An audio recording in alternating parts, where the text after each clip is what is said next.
बिस्मिल्लाहिर्रहमानिर्रहीम। जी students, class 10 physics से chapter number 11 sound, इसका एक लेक्चर हम कवर कर चुके थे। तो जहाँ तक हमने कवर किया था वहाँ से हम आगे बढ़ेंगे और इंशाल्लाह आज ही चैप्टर को मुकम्मल करेंगे। तो till question number 13 we have covered in the first lecture, यहाँ से हम आगे बढ़ेंगे। सो क्वेश्चन नंबर 14, यहाँ पे सवाल क्या, a sound wave travelling in a solid passes into the air. यानी कि अभी साउंड की वेव जो है वो कहाँ पे ट्रेवल कर रही है, सॉलिड मीडियम के अंदर, और यहाँ से कहाँ जा रही है, हवा के अंदर। हवा क्या है, गैस मीडियम है। What will happen to the speed of sound when it enters the air. तो जब साउंड वेव जो है वो सॉलिड से गैस में यानी हवा में दाखिल होगी तो उसकी स्पीड में क्या फर्क पड़ेगा। तो ये हम लोगों ने पढ़ लिया है कि साउंड की वेव जो होती है वो गैसेस में से वेलोसिटी कम होती है, उसके मुकाबले में लिक्विड में ज्यादा होती है और सॉलिड में सबसे ज्यादा होती है। तो जब साउंड की वेव सॉलिड से गैसेस में ट्रेवल करेगी उसकी वेलोसिटी कम हो जाएगी, इट विल डिक्रीज। ठीक है, अब आगे बढ़ते हैं। नेक्स्ट क्वेश्चन बहुत ज्यादा इंपॉर्टेंट है और आई होप के जो आप लोग के इस साल के बोर्ड के पेपर थे, क्या पता ये सवाल बोर्ड के पेपर में आ जाए। It's about the properties of sound wave. तो यहाँ पे साउंड वेव की चार प्रॉपर्टीज है, लाउडनेस, पिच, क्वालिटी और इंटेंसिटी। इन चारों को हम लोगों ने बहुत ध्यान से पढ़ना है, ये चारों प्रॉपर्टीज क्या होती है। सबसे पहले हम पढ़ेंगे लाउडनेस के बारे में। तो लाउडनेस साउंड की वो प्रॉपर्टी है जो कि साउंड के बारे में हम बोलते हैं कि ये साउंड लाउड है या फिर फेंट है। तो हमारे कानों में कितना मतलब मैग्नीट्यूड साउंड का सेंस किया जा रहा है उसे हम बोलते हैं लाउडनेस। और ये हमें बताता है कि साउंड वेव कैसी लाउड है या फिर फेंट है। तो बेसिकली ये एक एब्स्ट्रैक्ट क्वांटिटी या फिर नॉन फिजिकल क्वांटिटी है, यानी कि इसको मेजर नहीं कर सकते हैं। खाली इतना बता देंगे भाई बहुत ज्यादा लाउड साउंड है या फिर आवाज बहुत मध्यम है या बहुत ही फेंट है।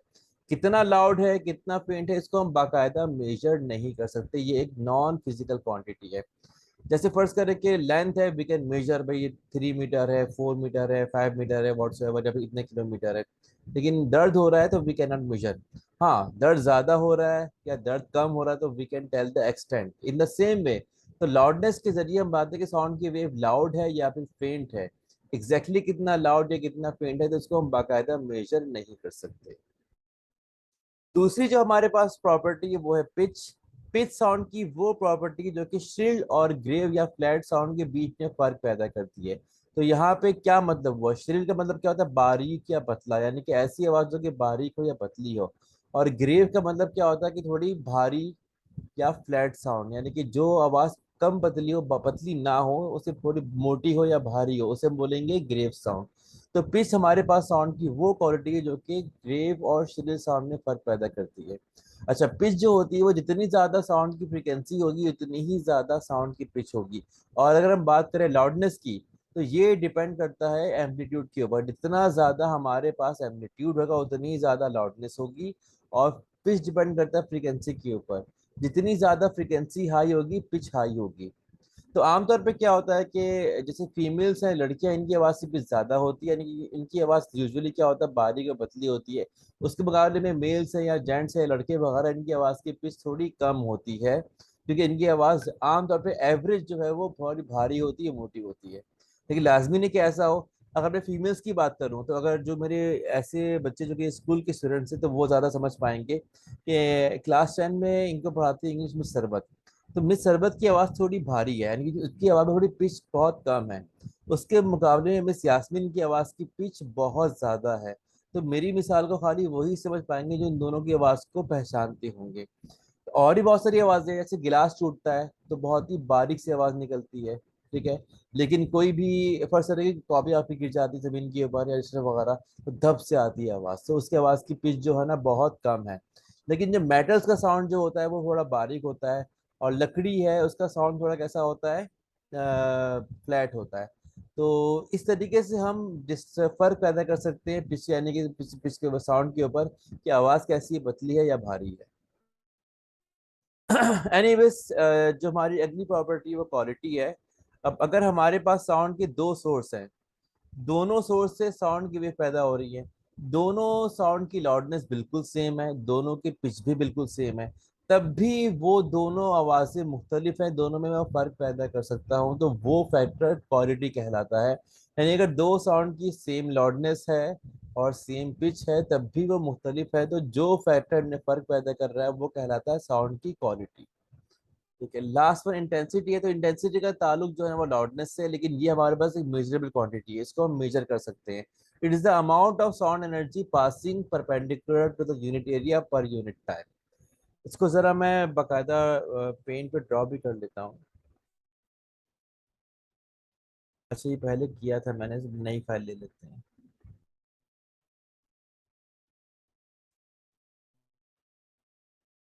जी, तो इंटेंसिटी का फॉर्मूला क्या है हमारे पास।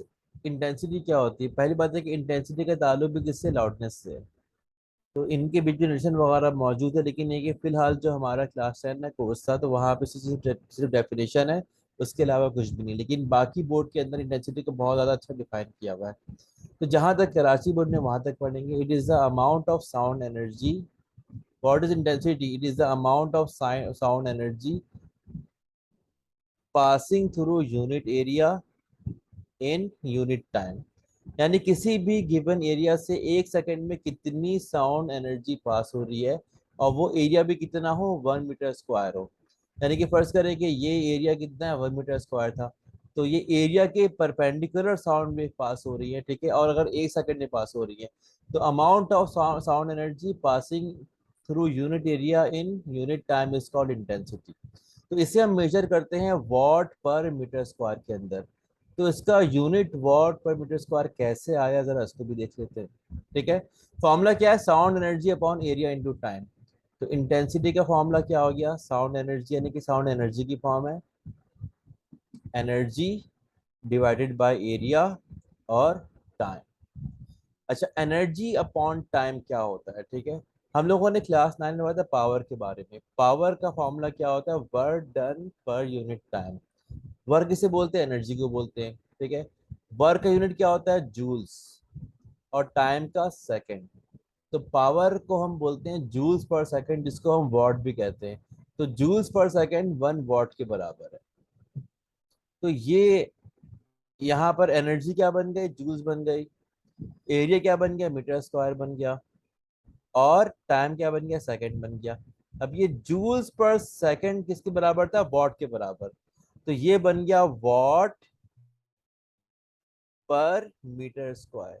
तो ये हमारे पास इंटेंसिटी का यूनिट है। तो कराची बोर्ड में ये टॉपिक यहीं तक ही है, वरना इंटेंसिटी जो है उसको हम रिलेट करते हैं लाउडनेस के साथ। कि जो इंटेंसिटी होती है वो, जो लाउडनेस जो है ना, it is proportional to the log of intensity.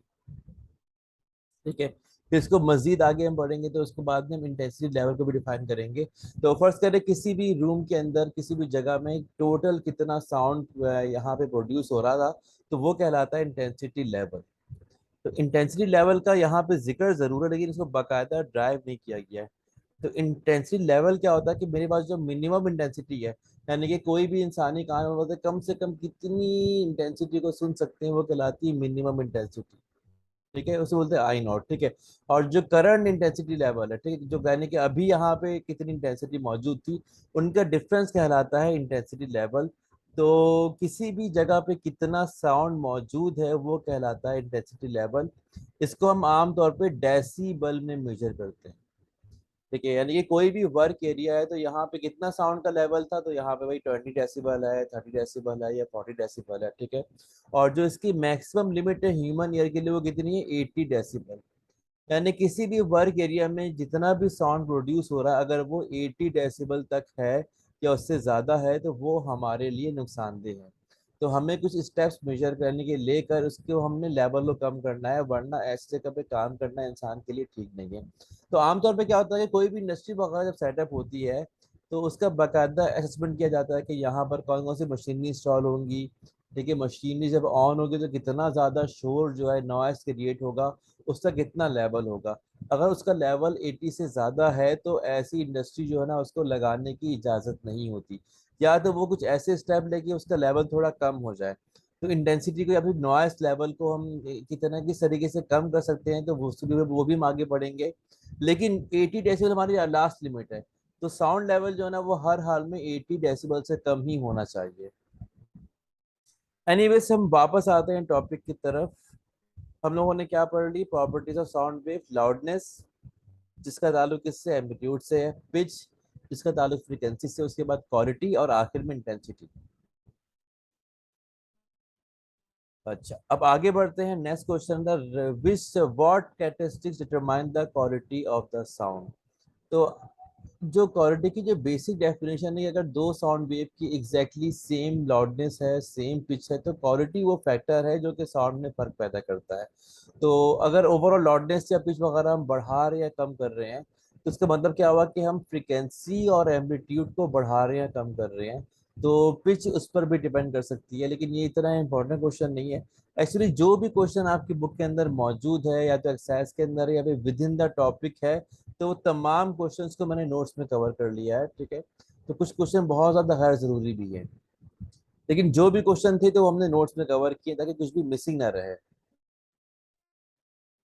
ठीक है, अगेन ये क्वेश्चन हम पढ़ चुके हैं। If two sound waves from different sources have frequency same frequency and loudness, तो यहाँ पे the meaning of frequency is pitch, यानी कि अगर दो साउंड जो कि अलग अलग सोर्स से पैदा हो रहे हैं उनकी सेम पिच और सेम लाउडनेस है, तो क्या आप उनमें फर्क पैदा कर सकते हैं? Yes, we can do this. और क्वालिटी वो फैक्टर है जो कि फर्क पैदा करता है दो साउंड के बीच में जिनकी सेम लाउडनेस हो और सेम पिच हो।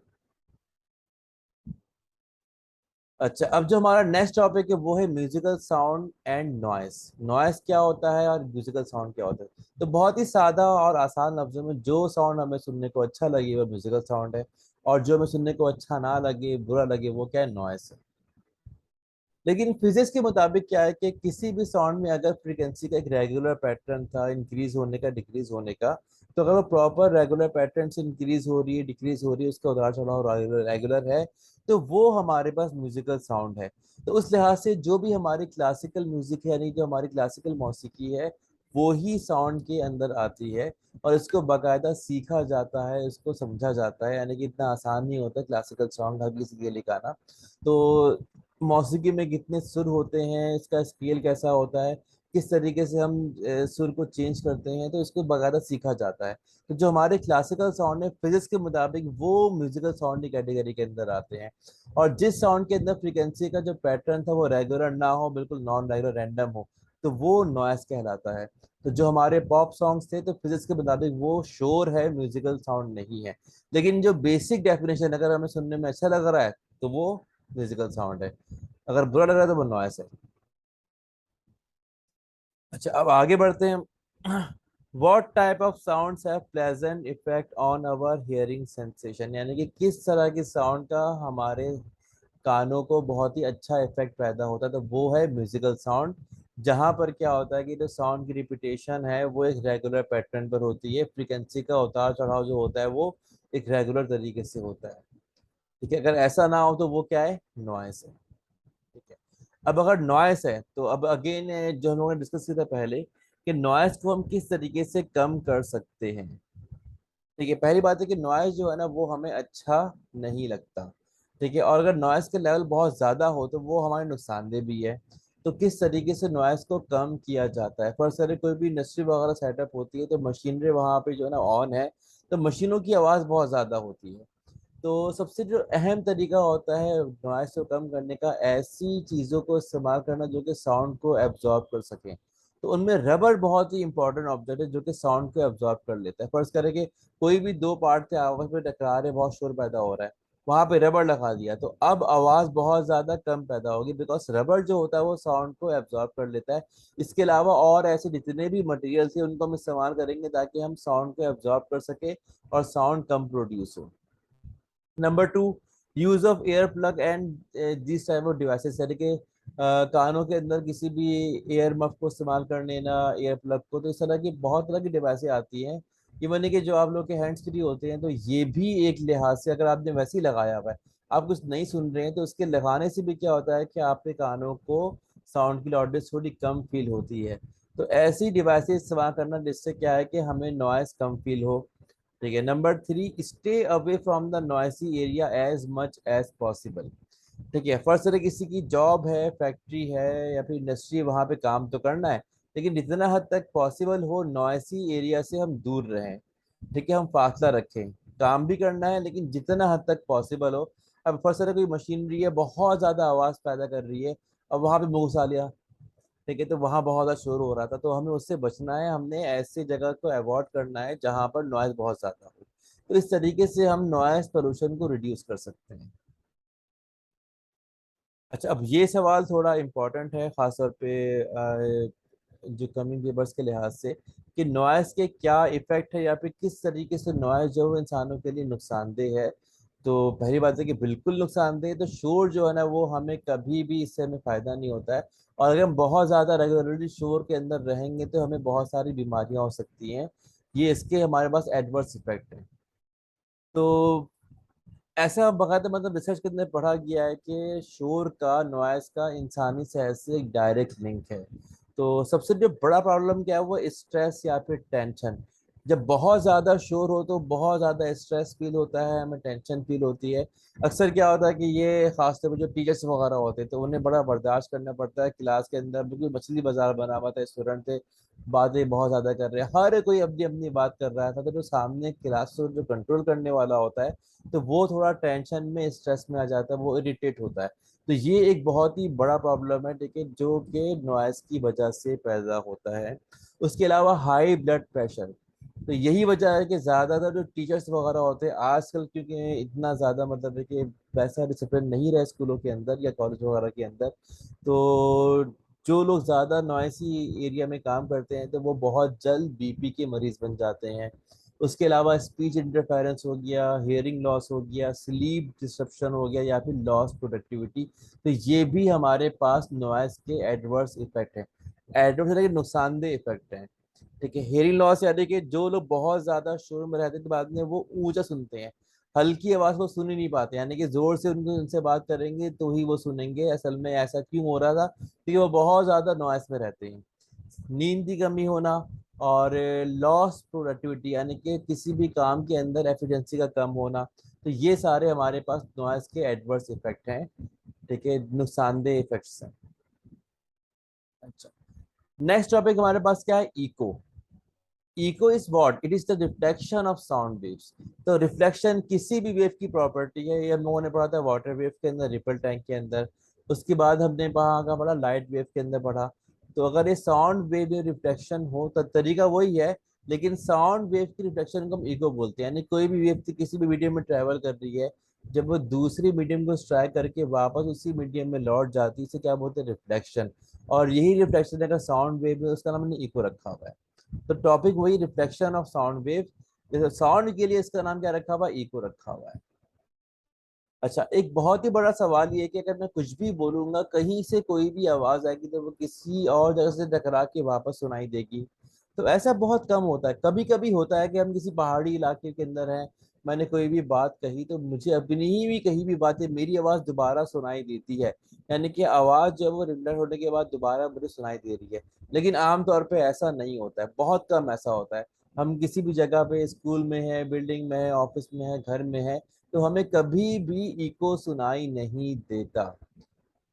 सुनाई कब देता है, अगर हम किसी बहुत ही खुले एरिया में है, पहाड़ी इलाकों में है, तो वहां पे सुनाई देता है, लेकिन बहुत कम होता है कि वो सुनाई दे। तो उसकी वजह क्या होती है, क्या साउंड रिफ्लेक्ट नहीं कर रही है, रिफ्लेक्ट तो कर रही है, लेकिन हमें सुनाई क्यों नहीं दे रही। तो उसकी जो सबसे बड़ी वजह वो ये है कि जो इंसानी दिमाग जो होता है, फर्ज करते हैं कि कोई भी साउंड का सोर्स था, ठीक है, उससे साउंड प्रोड्यूस हुई। तो साउंड प्रोड्यूस होने के बाद कम से कम वो 0.1 सेकंड तक का टाइम लेता है साउंड को रिसीव करने में। ठीक है, ऐसा नहीं कि ये आवाज आई, हमने सुन लिया, पता नहीं क्या हुआ था। एनीवेज, तो जो हमारा ब्रेन है, इसको कम से कम 0.1 सेकंड तक का टाइम चाहिए किसी भी आवाज को सुनने के लिए।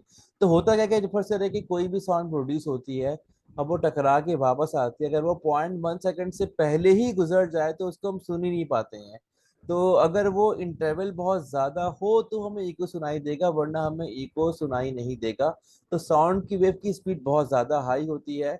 तो साउंड की वेव अगर वो 0.1 सेकंड के बाद टकरा के वापस आए तो हमें वो साउंड की वेव दोबारा सुनाई देगी, वरना वो वेव सुनाई नहीं देगी।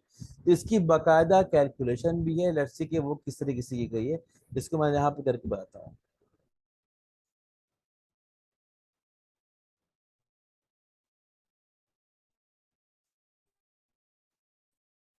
जी, हमारे पास क्या है कि टाइम जो है ना, कम से कम 0.1 सेकंड लाजमी होना चाहिए किसी भी साउंड वेव को दोबारा सुनने के लिए। ठीक है। अब जो साउंड वेव की वेलोसिटी होती है वो कितनी है, 340 मीटर पर सेकेंड है। वैसे वेलोसिटी जो है ना वो डिपेंड करती है टेम्परेचर के ऊपर। तो ये 340 मीटर पर सेकेंड 20 डिग्री सेंटीग्रेड पर है। ठीक है। आई थिंक 332 जो है ना वो 0 डिग्री पर है। ठीक है। तो जैसे जैसे टेम्परेचर बढ़ेगा साउंड की वेलोसिटी बढ़ेगी। ये लोगों ने अगर मेरे ने कवर कर लिया है कि साउंड की वेलोसिटी टेम्परेचर के बढ़ने से बढ़ जाती है। तो अगर मैं बात करूंगा नॉर्मल 20 डिग्री की, ठीक है, तो हमारे पास साउंड की वेलोसिटी 340 मीटर पर सेकेंड है। ठीक है।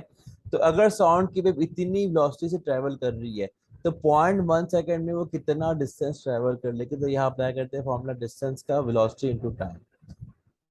Distance equal to velocity into time. तो ये कितना आ जाएगा, 340 मल्टीप्लाई बाय 0.1। तो साउंड की वेव जो है वो 0.1 सेकेंड में तकरीबन 34 मीटर का डिस्टेंस ट्रेवल करती है। इससे क्या मतलब हुआ, फर्ज करें कि यहाँ पे कोई भी शख्स खड़ा हुआ था, ठीक है, उसने साउंड की वेव प्रोड्यूस की।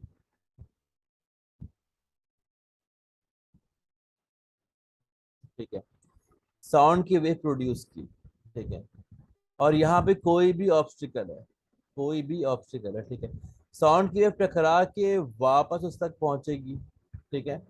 तो ये आने का और जाने का फासला अगर 34 मीटर से ज्यादा होगा तो उसे इको सुनाई देगी, वरना उसे इको सुनाई नहीं देगी। तो हम 34 को हाफ कर लेंगे। तो 34 का हाफ कितना होता है, 17 मीटर होता है। इसका मतलब क्या हुआ कि साउंड का सोर्स और ऑब्स्टिकल, जब तक इन दोनों के बीच का फासला कम से कम 17 मीटर ना हो या तो 17 से ज्यादा हो, तब तक हमें इको सुनाई नहीं देगी। इससे कम फासले में हमें कभी भी इको सुनाई नहीं देगी। इसमें होता क्या है कि साउंड की ऑब्स्टिकल इतनी ज्यादा होती है कि इससे पहले कि दिमाग उसको सुन पाए वो गुजर भी जाती है। कितनी है, 340 मीटर पर सेकेंड साउंड की वेलोसिटी है। राइट। और जो हमारा दिमाग है वो कम से कम 0.1 सेकेंड लेता है साउंड की वेव को रिसीव करने में, सुनने में। ठीक है। तो इसीलिए ये फासला का एटलीस्ट 70 मीटर का होना चाहिए। तो बिकॉज जो साउंड वेव वो 0.1 सेकेंड में 34 मीटर का डिस्टेंस कवर करती है और रिफ्लेक्ट करके यानी कि आएगी और जाएगी, तो ये फासला, टोटल फासला इट शुड बी 34 मीटर। और एक साइड का फासला यानी कि साउंड के सोर्स से लेके ऑब्स्टिकल का फासला इट शुड बी 17 मीटर। उससे कम फासला होगा तो हमें इको सुनाई नहीं देगी। अब जरा हम वापस आते हैं, यही सारी बातें यहाँ पे लिखी हुई हैं। ठीक है। तो what should be the maximum distance of the obstacle from the source of sound to hear a clear echo. यानी कि बाकायदा वाज़ेह इको सुनने के लिए साउंड का सोर्स और ऑब्स्टिकल के बीच में कितना फासला होना चाहिए। ठीक है। तो अगर हमें बहुत ही क्लियर इको सुनना है तो जो टाइम इंटरवल था वो साउंड और रिफ्लेक्टेड साउंड के बीच में कम से कम 0.1 सेकेंड का होना चाहिए। ठीक है। उसके लिहाज से अगर मैं निकालू डिस्टेंस, तो साउंड की वेलोसिटी कितनी है, 340 मीटर पर सेकेंड है। और डिस्टेंस कितना आ जाएगा, 340 इंटू 0.1, 34 मीटर। तो it is the total distance. ठीक है। Maximum distance. ठीक है। इससे कम में हमें इको सुनाई नहीं देगी। तो अगर हमें इको सुनना है तो डिस्टेंस को डिवाइड कर देंगे 2 से। तो साउंड का सोर्स और ऑब्स्टिकल के बीच में कम से कम 70 मीटर का फासला होना चाहिए इको को वाज़ेह तौर पर सुनने को। अच्छा, ये भी बुक का सवाल है, is it possible to produce an echo in a room of length 10 metre. तो अगर लेंथ कितनी है, 10 मीटर है, तो इको हमें सुनाई नहीं देगी। कम से कम 70 मीटर की लेंथ होगी तभी हमें इको सुनाई देगी, वरना हमें इको सुनाई नहीं देगी। आगे बढ़ते हैं। ये बुक का सवाल है, ऐसे ये बुक का सवाल तो, लेकिन ये हमारे सिलेबस का हिस्सा नहीं है। Is it possible that two or more waves from different musical instrument combined to form a single wave. क्या ये मुमकिन है कि दो या उससे ज्यादा वेव जो है वो मुख्तलिफ सोर्स से प्रोड्यूस हो रही होती है, वो मिल के एक सिंगल वेव बन जाए। तो बिल्कुल पॉसिबल है। और लाइट की यानी किसी भी वेव की प्रॉपर्टी को हम बोलते हैं इंटरफेरेंस। तो अगर आप लोग को याद हो तो जो लेक्चर था रिपल टैंक से पहले का, तो वहां हम लोगों ने कवर किया था कि कोई भी वेव थी उसकी चार प्रॉपर्टी होती है। रिफ्लेक्शन, कोई भी वेव हो, साउंड की वेव हो, वाटर वेव हो, या फिर ये लाइट की वेव हो, तो उसकी चार प्रॉपर्टी है, रिफ्लेक्शन, रिफ्रैक्शन। ठीक है, इन दोनों को हमने पढ़ लिया। थर्ड क्या आती है, डिफ्रैक्शन, या ऐसे डायफ्रैक्शन भी बोलते हैं। उसके अलावा मैंने चौथी प्रॉपर्टी का भी जिक्र किया था और ये बताया था कि ये चौथी प्रॉपर्टी हमारे सिलेबस का हिस्सा नहीं है। इसको हम लोग पढ़ेंगे फर्स्ट ईयर के अंदर। इसे बोलते हैं इंटरफेरेंस। बेसिकली यहाँ पर क्या होता है कि कोई भी दो वेव कंबाइन होके वो सिंगल वेव बन जाती है, अच्छा, सिंगल वेव बनती तो यहाँ भी दो बातें हैं, या तो दोनों कंबाइन होके और बड़ी वेव बन गई, या कभी कभी क्या होता है कि वो दोनों कंबाइन होके वो खत्म हो गई या फिर वेव थोड़ी कम हो गई, तो इसे बोलते हैं कंस्ट्रक्टिव या फिर डिस्ट्रक्टिव इंटरफेरेंस। तो ये हमारे कोर्स का हिस्सा नहीं है, ये हम लोग पढ़ेंगे फर्स्ट के अंदर। तो इंटरफेरेंस के जरिए पॉसिबल है कि कोई भी दो वेव, भले साउंड वेव हो, लाइट वेव हो, या किसी और तरह की वेव हो, वो कंबाइन होके सिंगल वेव बन सकती है। ठीक है। लेकिन in the case of constructive interference, जो हमारे पास जो कंपाउंड कंबाइंड साउंड वेव थी, उसका इफेक्ट और ज्यादा बढ़ जाता है। ठीक है। अगर डिस्ट्रक्टिव इंटरफेरेंस हो तो वो दोनों मिलके जो है ना, वो एक को यानी कि आपस में डिस्ट्रॉय भी हो सकती है, या फिर उनका इफेक्ट और कम हो सकता है। ये सारी बातें लोगों ने पढ़नी है फर्स्ट से, लेकिन बुक में ये सवाल मौजूद था तो मैंने यहाँ पे जवाब लिख दिया है। अच्छा जी, अब हमारे पास नेक्स्ट क्वेश्चन है, what is audible frequency range and what are infrasonic and ultrasonic sound wave. ठीक है। तो जो हमारे इंसानी कान है, यानी कि जो ह्यूमन ईयर है, ठीक है, वो 20 हर्ट्ज से कम की साउंड वेव को नहीं सुन सकते। इन द सेम वे 20,000 हर्ट्ज से ज्यादा की साउंड वेव को नहीं सुन सकते। तो ये जो लिमिट है, वो जो रेंज है साउंड की, फ्रॉम 20 हर्ट्ज टू 20,000 हर्ट्ज, ये कहलाती है ऑडिबल रेंज। ठीक है। और ऐसी कोई भी साउंड की वेव जो कि 20 हर्ट्ज से कम की हो, उसे हम बोलते हैं अल्ट्रासाउंड।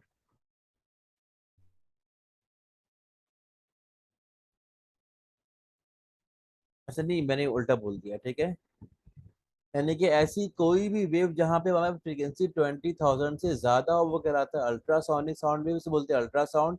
और जिनकी फ्रीक्वेंसी 20 हर्ट्ज से कम, उन्हें बोलते हैं इंफ्रासोनिक साउंड वेव। ठीक है। ये कहलाती है अल्ट्रासोनिक साउंड वेव, इसे हम शॉर्ट फॉर्म में अल्ट्रासाउंड भी कहते हैं। अल्ट्रासाउंड बहुत ज्यादा कॉमन टॉपिक है, और इसका इस्तेमाल भी बहुत ज्यादा है, बहुत कॉमन है। ठीक है। अब ये है हमारा चैप्टर नंबर 2 का लास्ट टॉपिक था कि अल्ट्रासाउंड कहाँ कहाँ पे इस्तेमाल हो रहे हैं। तो बुक के अंदर इसकी तकरीबन 5-6 एप्लीकेशन है अल्ट्रासाउंड की, वो हम लोगों ने कवर करनी है। उसके बाद चैप्टर खत्म हो जाएगा। ठीक है। तो सबसे पहले अल्ट्रासाउंड क्या होता है, यानी कि वो साउंड की वेव जिसकी फ्रीक्वेंसी 20,000 हर्ट्ज से ज्यादा होती है, उन्हें बोलते हैं कि ये अल्ट्रासाउंड साउंड वेव्स हैं। अब ये कहाँ पे इस्तेमाल हो रहे हैं? नंबर वन, इनको हम इस्तेमाल करते हैं क्लीनिंग के अंदर, यानी सफाई के अंदर। ठीक है। तो सफाई कैसे हो रही होती है? आमतौर पर ब्लैक बोर्ड साफ करना है तो ये डेस्क हम साफ कर रहे हैं। ठीक है। या घर की सफाई करनी है। लेकिन सफाई का भी बहुत लेवल है। अब फर्ज करें कि बहुत ही स्मॉल ऑब्जेक्ट था, अब उसके बहुत ही छोटे छोटे इंटरनल पार्ट्स है, तो वहां पे क्या है कि हमारे हाथ वगैरह नहीं पहुंच सकते। ठीक है। तो हम क्या करते हैं कि अंदर में कोई भी पिन है या सुई वगैरह है, उससे हम मतलब है कि उसको यूज कर लेते हैं। अगर ऑब्जेक्ट और छोटा हो जाए, ठीक है, तो ऐसे ऑब्जेक्ट जहां पर हमें सफाई करना हमारे लिए पॉसिबल ना हो, जहां पे रीच हमारे लिए पॉसिबल ना हो, तो उनके लिए हम यूज कर सकते हैं अल्ट्रासाउंड वेव्स को। ऐसे ऑब्जेक्ट कौन कौन से होते हैं? ज्वेलरी वगैरह होती है, जो हमारे इक्विपमेंट वगैरह हो गए, मशीनों के छोटे छोटे पार्ट्स वगैरह हो गए, तो इनकी सफाई वगैरह अल्ट्रासाउंड के जरिए की जाती है। ठीक है। तो jewellery, dental and surgical equipment, जो हमारे आलात जर्राही, यानी कि ये मेडिकल में आप जो ऑपरेशन वगैरह हम करते हैं, यानी ये मैंने कि जो आप बायोलॉजी के स्टूडेंट्स हैं, इनके पास जो टूल किट होती है, तो वहाँ पे फोर्सेप है, इस तरह के बहुत सारे और भी इंस्ट्रूमेंट मौजूद हैं। कुछ बहुत छोटे भी होते हैं। या फिर डेंटिस्ट के पास बहुत सारे इंस्ट्रूमेंट्स होते हैं जो जिनको वो इस्तेमाल कर रहा होता है। तो इनकी सफाई जो होती है वो अल्ट्रासाउंड के जरिए की जाती है। कैसे करते हैं? कि जिस ऑब्जेक्ट की सफाई करनी होती है उसको हम डालते हैं सोल्यूशन के अंदर, और बाद में हम वहाँ पे सेंड करते हैं अल्ट्रासाउंड साउंड वेव को। इनकी बहुत ज़्यादा हाई फ्रिक्वेंसी की वजह से क्या होता है कि डस्ट या जर्म से पार्टिकल वगैरह होते हैं, वो उनसे बाहर निकल जाते हैं, डिटैच हो जाते हैं, और ऑब्जेक्ट साफ हो जाता है। तो ज्वेलरी वगैरह के लिए इसका इस्तेमाल बहुत ज़्यादा कॉमन है। ठीक है। आगे बढ़ते हैं कि अल्ट्रासाउंड और कहाँ कहाँ इस्तेमाल हो रहे हैं।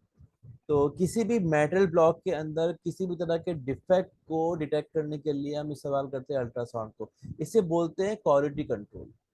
ठीक है।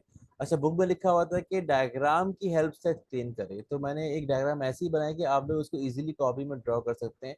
वरना जब भी आप चेक करेंगे तो डायग्राम बहुत ज़्यादा हैवी किस्म की होंगी, 3D किस्म की होगी, जो कि आप लोग को ऑनलाइन मिलेंगी, कि किस तरीके से हम क्वालिटी कंट्रोल कर सकते हैं यूजिंग अल्ट्रासाउंड। अब यहाँ पे होता क्या है? अब जरा देखिए यहाँ पे क्वालिटी कंट्रोल। असल में हो क्या रहा है कि कोई भी हमने मशीन के जरिए कोई भी पार्ट वगैरह बनाया था, फर्स्ट कोई ब्लॉक था, स्क्वायर ब्लॉक था, तो ये अंदर से कैसा है, बिल्कुल ठीक है कि अंदर में कोई क्रैक पड़ गया है, कोई होल आ गया है, क्या कुछ भी आ गया है, ठीक है। तो वो हमें कैसे पता, जब तक हम उसे खोलेंगे नहीं, ओपन नहीं करेंगे, हमें नहीं मालूम होगा। लेकिन अल्ट्रासाउंड के जरिए हम मालूम कर सकते हैं। तो मोस्टली जितनी भी इंडस्ट्री वगैरह होती है, वहाँ पे कोई भी पार्ट बन रहा है, टॉयज बन रहे हैं या मशीन के पार्ट बन रहे हैं, तो उनकी जो क्वालिटी होती है, यानी कि अगर वो अच्छे और महंगे पार्ट्स हैं, खासकर मशीन के पार्ट्स हैं, तो इंजन वगैरह हमने बनाया है मोटर वगैरह का, कार का या बाइक का, तो इंजन के पार्ट्स वगैरह जो है उनकी जब चेक करनी होती quality, we can use ultrasound. फर्ज करें कि कोई भी स्क्वायर शेप में किसी मशीन का पार्ट है, ठीक है, तो कहीं इस पार्ट में कोई क्रैक तो नहीं है, या कहीं पर कोई सुराख तो नहीं है, तो अगर मुझे चेक करना हो तो हाउ विल आई चेक। फर्ज करें यहाँ पे हल्की सी कैविटी है, यानी कि ये पार्ट अंदर से डैमेज है लेकिन बाहर से हमें ऐसा लग नहीं रहा है, तो हम यहाँ पे क्या करेंगे, अल्ट्रासाउंड वेव को सेंड करेंगे। तो यहाँ पर कोई होगा वहाँ पर ट्रांसमीटर जो कि अल्ट्रासाउंड वेव को सेंड कर रहा होगा। ये होती है बहुत ही हाई फ्रीक्वेंसी साउंड वेव, ठीक है। अब ये साउंड की वेव जो है ना, यहाँ से मतलब पास हो रही है, और यहाँ पे कोई होगा डिटेक्टर जो कि साउंड की वेव को रिसीव कर रहा होगा, ठीक है। अब फर्ज करें कि ये पूरा मैटर बिल्कुल कंप्लीटली पैक्ड है मॉलिक्यूल से, ठीक है। तो ये इसके यहाँ पहुंचने का टाइम और पैटर्न अलग होगा। अब यहाँ पर कैविटी है, तो कैविटी, तो यहाँ पे क्या पता एयर हो, क्या पता वैक्यूम हो। फर्स्ट यहाँ पर अगर वैक्यूम आ गया, ठीक है, बिकॉज देखिए हवा वहां पहुंच नहीं पा रही है, तो यहाँ पे आने के बाद जगह साउंड की वेव ट्रेवल ही नहीं कर पाएगी, ठीक है। और अगर एयर है तो यहाँ तक स्पीड बहुत ज्यादा होगी, इस पोर्शन में स्पीड कम होगी, स्पीड दोबारा बढ़ जाएगी, लेकिन ओवरऑल स्पीड में फर्क आ जाएगा। तो जो हमारा डिटेक्टर था, जब वो साउंड की वेव को रिसीव करेगा तो उसका पैटर्न बहुत ज्यादा मुख्तलिफ होगा। तो उस पैटर्न के लिहाज से, यानी कि जो वेव बिल्कुल अनडिस्टर्ब गई थी वो जल्दी पहुंच जाएगी, कोई देर से पहुंच रही है, कोई ज्यादा देर से पहुंच रही है, तो हम इसको जो रिसीव करने के बाद कन्वर्ट करेंगे सिग्नल्स के अंदर। अब आपने बाकायदा इसकी डायग्राम भी बनाई कि किस तरीके से यहाँ पे कितना बड़ा कैविटी है, कितना बड़ा क्रैक था, वो सब कुछ हमें डायग्राम की फॉर्म पे शो भी हो जाएगा। तो इस तरीके से अल्ट्रासाउंड के जरिए हम कैविटी को या किसी भी ऑब्जेक्ट की क्वालिटी को चेक कर सकते हैं। अच्छा, साउंड वेव अल्ट्रासाउंड की एप्लीकेशन सोनार भी है। सोनार क्या होता है, इसका इस्तेमाल जो है ना वो सबमरीन में या फिर सी लेवल में बहुत ज़्यादा होता है। वहां पर क्या होता है, ठीक है, आमतौर पे क्या होता है कि कोई भी सबमरीन है वो समुंदर में कहीं भी मौजूद है, ठीक है, तो ये सी बेड है यानी कि समुद्री गहराई है। तो सबमरीन जो है ना वो कितनी हाइट पर मौजूद है वो मैं चेक करता हूँ यूजिंग अल्ट्रासाउंड। तो यहाँ पे हम इस्तेमाल करते हैं हाई रेंज अल्ट्रासाउंड, यानी कि इनकी फ्रीक्वेंसी बहुत ज़्यादा हाई होती है, बहुत ज़्यादा मतलब है कि लॉन्ग डिस्टेंस कवर कर सकते हैं वाटर के अंदर भी। अब यहाँ पे हम लोगों ने साउंड को ट्रांसमिट किया, और साउंड के टकराने के बाद वापस रिसीव होंगी। तो वो कितनी देर बाद रिसीव हो रही है उसके लिहाज से वी कैन डिटेक्ट कि हमारे पास सबमरीन जो है ना वो कितनी पोजीशन पर ऊपर मौजूद है, ठीक है। ना सिर्फ इसकी पोजीशन, और कोई भी मतलब दूसरा ऑब्जेक्ट समुद्र के अंदर है, कोई बड़ी मछली अगर घूम रही है तो वो कहाँ पर है, कितने लोकेशन पर है, या कोई दूसरी सबमरीन है, कोई शिप वगैरह है वो कहाँ पर, तो उसकी लोकेशन को हम ट्रेस आउट कर सकते हैं यूजिंग द अल्ट्रासाउंड। तो कुछ साल पहले की बात है कि जो पाकिस्तान की नेवी थी उन्होंने क्या किया था कि जो इंडिया की सबमरीन थी वो पाकिस्तान की बाउंड्री में दाखिल हो गई थी। तो उन्होंने ना सिर्फ ट्रैक किया बल्कि उसको मार करके निशाने पे रख लिया था कि अगर मतलब ये कि हम आपको फायर करके हिट भी कर सकते हैं। एनीवेज उन्होंने बाद में उनको वापस जाने पे मजबूर किया था। तो उन लोगों ने कैसे ट्रैक किया, अल्ट्रासाउंड के जरिए। यानी कि जो पाकिस्तान की हदूद है, पाकिस्तान की बाउंड्री है, वहां पे जैसे ही सबमरीन दाखिल हुआ तो हम रेगुलरली क्या कर रहे हैं कि वेव को एमिट कर रहे हैं सबमरीन के जरिए, ठीक है। तो कोई भी ऑब्स्टिकल रास्ते में अगर आएगा तो वो टकरा के वेव वहां पर रिसीव होगी, और वो कितनी दूर मौजूद है, कितना बड़ा ऑब्स्टिकल है, वो सब कुछ जो है ना वो रिकॉर्डिंग में आ जाएगा। तो इस तरीके से हम लोगों ने ट्रेस किया था कि जो इंडिया की सबमरीन थी वो कहाँ तक पहुंच गई, क्या वो हमारे हदूद के अंदर, कि वो कितनी बड़ी सबमरीन थी और कहाँ पर थी, वो हमने ट्रेस कर लिया था। तो सुनार को क्या बोलते हैं, साउंड रेंजिंग एंड नेविगेशन, यानी कि पोजीशन का पता चलाना, इसे बोलते हैं नेविगेशन। तो ये हम करते हैं अल्ट्रासाउंड के जरिए। और आगे बढ़ते हैं, इलेक्ट्रोकार्डियोग्राफी या फिर इलेक्ट्रोकार्डियोग्राफी ग्राम, ठीक है, इसे बोलते हैं ईसीजी। ठीक है, तो ये वर्ड आप लोगों ने फिर भी सुना होगा। यानी किसी का भी, किसी का हार्ट का प्रॉब्लम है, अगर फर्स्ट करें कि हार्ट सही फंक्शन नहीं कर रहा है, तो हम करवाते हैं ईसीजी। तो ईसीजी में क्या होता है कि इंसान को मिटा के यहाँ पे बहुत सारे लगा देते हैं ट्रांसड्यूसर। ठीक है, यानी जो चेस्ट है किसी भी इंसान का, वहां पे हम लगाते हैं ट्रांसड्यूसर। अब वो एमिट करती है अल्ट्रासाउंड वेव। ठीक है, तो ये बहुत ही लेस पेनफुल और बहुत ही सिंपल तरीका होता है, जिसके जरिए हम बाकायदा डायग्राम के जरिए हार्ट की परफॉर्मेंस को मेजर करते हैं कि हमारे सारे वॉल्व ठीक काम कर रहे हैं कि ठीक काम नहीं कर रहे हैं, या कहीं भी ब्लॉकिंग है कि नहीं है। ठीक है, तो ईसीजी इज अ मेथड, ठीक है, जिसमें क्या करते हैं हम हार्ट की परफॉर्मेंस चेक करते हैं। तो यहाँ हम क्या कर देंगे, जो हमारे पास इंस्ट्रूमेंट लगे हुए होते हैं ना, ठीक है, यानी कि वो जगह जगह क्लिप लगा दी है चेस्ट के ऊपर, तो ये कहलाते हैं ट्रांसड्यूसर। इनका काम क्या होता है, इनका काम होता है अल्ट्रासाउंड वेव को एमिट करना। ठीक है, अच्छा, ये वेव इतनी नुकसानदेह नहीं होती बिकॉज इनकी हमने रेंज रखी होती है लेस देन 1 मीटर। फ्रीक्वेंसी तो ज्यादा होगी, लेकिन ये बहुत ज्यादा हाई एम्पलीट्यूड नहीं होगा, तो ये इंसान को नुकसान नहीं पहुंचाती है। ठीक है, तो जब ये वेव जो है ना बॉडी से पास होंगी, तो एग्जैक्टली जैसे जैसे मतलब बॉडी को ऑब्स्टेकल मिलता रहेगा, तो उसी पैटर्न से वापस रिसीव भी होंगी। तो पूरे हार्ट की डायग्राम जो है ना वो स्क्रीन पे शो हो जाएगी। ठीक है, ये माने कि हार्ट क्या, बॉडी के जितने भी यानी कि वो बॉडी के पार्ट्स थे, ऑर्गन थे, उनकी डायग्राम भी we can find out using the ultrasound. तो इसी में क्या होता है कि हम हार्ट की परफॉर्मेंस को वैसे मेजर कर रहे होते हैं। लेट्स सी यहाँ पे हमने क्या लिखा हुआ है। ठीक है, तो ये जो इलेक्ट्रोकार्डियोग्राम जो होता है ईसीजी है, वो चेक करता है कि जो आपके हार्ट के चैम्बर थे या वॉल्व थे वो बम को, ब्लड को पंप कैसे कर रहे हैं। ठीक है, तो यहाँ पे यूज करते हैं अल्ट्रासाउंड को, ठीक है, to see how blood moves through your heart. तो ट्रांसड्यूसर जो होता है उसको हम चेस्ट के ऊपर रख देते हैं, मुख्तलिफ जगह के ऊपर और मुख्तलिफ एंगल के ऊपर, और जेल के जरिए इसे स्टिक कर देते हैं। यानी कि यहाँ पे वाहिद चीज जिससे इंसान को थोड़ा पेन हो, क्या होता है कि जब वो उसको वापस निकालते हैं तो वो आराम से नहीं निकलता है। ठीक है, अब जो ट्रांसड्यूसर जो होते हैं they transmit the high frequency wave, उसको रिसीव भी कर रहे होते हैं। ठीक है, तो ये वेव जो होती है वो हार्ट से टकरा के वापस बाउंस होकर रिसीव होती है। ठीक है, तो एग्जैक्टली क्या था कि जो हार्ट के कहाँ कहाँ पे मतलब है कि वेव टकरा के रिसीव हो रही है, तो उसकी पूरी डायग्राम जो होती है वो शो जाती है। असल में क्या होता है कि हम वेव के सिग्नल को कन्वर्ट करते हैं इलेक्ट्रिकल सिग्नल के अंदर, उसको हम शो करते हैं ऑसिलोस्कोप के अंदर। तो ऑसिलोस्कोप क्या होता है ये हम पढ़ेंगे सेकंड लास्ट चैप्टर के अंदर, ये भी आपके कोर्स का हिस्सा होता है। तो कंप्यूटर जो होता है, जो हमारा ऑसिलोस्कोप जो है, वो इन वेव को रीड करके उसकी बाकायदा डायग्राम बना देता है। जो हमारी लास्ट एप्लीकेशन है वो है अल्ट्रासोनोग्राफी, तकरीबन सेम चीज़ है। तो अक्सर क्या होता है कि भाई किडनी में स्टोन था तो आप अल्ट्रासाउंड करा लें। ठीक है, या फिर पथरी का मसला है, या फिर किसी और ऑर्गन का भी आपने मतलब व्यू करना है, या फिर खवातीन अगर प्रेग्नेंट है तो वो बेबी को देखना है। अब अक्सर क्या होता है कि इससे पहले कि डिलीवरी हो, हम पहले ही बोल देंगे भी लड़का है या लड़की है, कैसे मालूम होगा, हम बाकायदा व्यू करेंगे अल्ट्रासाउंड के जरिए जो मदर का वॉर्म था उसके अंदर के एरिया को, यानी कि वहां पे हमें बाकायदा बेबी नजर आता है। ठीक है, उसकी बाकायदा इमेज बन जाती है। तो ये भी बनती है अल्ट्रासाउंड के जरिए। तो तकरीबन ईसीजी जैसा ही प्रोसेस है, ज़्यादा मुख्तलिफ नहीं है। तो यहाँ पर क्या होता है कि ट्रांसड्यूसर को बाकायदा हम मूव कर रहे होते हैं।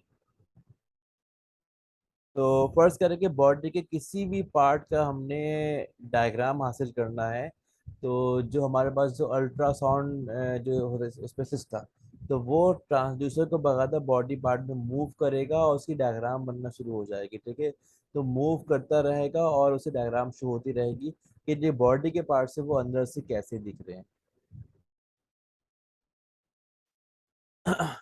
तो जैसे लीवर हो गया, गॉल ब्लैडर हो गया, यूटेरस हो गया, ठीक है, फॉर फीमेल्स, और किडनी वगैरह हो गई, तो इनकी diagram we can get from the ultrasound waves.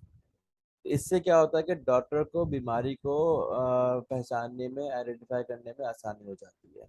तो ये हमारे पास यहाँ तक था चैप्टर नंबर 2 साउंड वेव्स का। अब इसके न्यूमेरिकल्स और एमसीक्यूज जो वो हम करेंगे नेक्स्ट लेक्चर के अंदर। तो यहाँ तक के लिए इतना ही। ओके, अल्लाह हाफिज़।